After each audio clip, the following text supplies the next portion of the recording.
Good afternoon, everyone. So as we've heard from Paul, there is some retroactive tax relief available, and we'll hear from others throughout the afternoon about the same.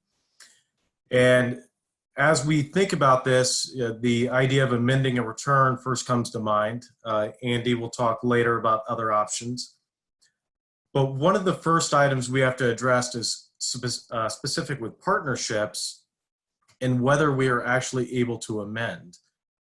With the Bipartisan Budget Act of 2015 introduced a new centralized audit regime for partnerships that, for the most part, unless you opt out, do not allow for an amendment. There's other procedures you must go through. So this new regime applies to all partnerships with taxable years that start after December 31st of 2017. And the ability to opt out there at the bottom of the slide, you can opt out if you have 100 or fewer partners looking through to your S Corp shareholders. And then you have to be a C Corp, S Corp. Your partners have to be a C Corp, S Corp, estate of a deceased, or a foreign entity that would be treated as a C Corp. And this election out has to be made on the return. To the extent that you are not able to elect or opt out, in order to make an adjustment to a previously filed return, the partnership has to file for an administrative adjustment request. And this is an adjustment filed with the IRS and provides numerous different forms, one of which is provided to your partners showing the adjustment that is being made.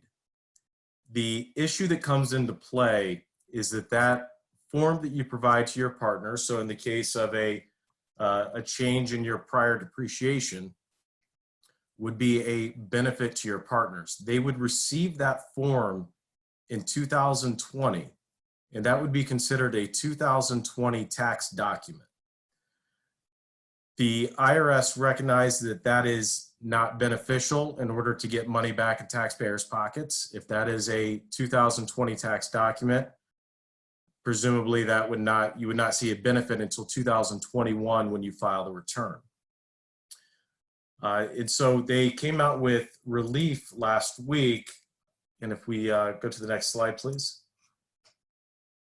They introduced Revenue Procedure 2020-23, recognizing that they did want to provide for amended procedures and provide temporary relief for BBA partnerships. So now we have the ability for partnerships that have tax years beginning in 2018 or 2019 that have already filed their 1065s and provided the K-1s prior to April 8th of 2020. Those partnerships are now permitted to amend those tax returns where we were not able to before. So that is a huge benefit that was certainly welcome, and we were glad to see. Those amendments need to be made, though, prior to September 30th of this year. It's important to note that this is only temporary, and it's important to note that date as well. So if there's any partnerships that have not been filed, they need to be considered before they are filed. In addition, there are a few procedures that we need to be aware of. If there was any GILTI that were on the returns, there's special coordination provisions with regulations that the IRS issued. In addition, if there are any partnerships that are currently under examination, you need to be working with your revenue agent that is providing the examination and work through them in order to file that amended return.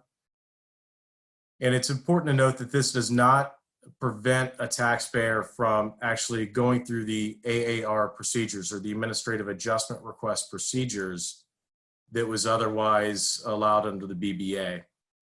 And Andy will talk in a minute on why it may not be beneficial to amend. There may be other options.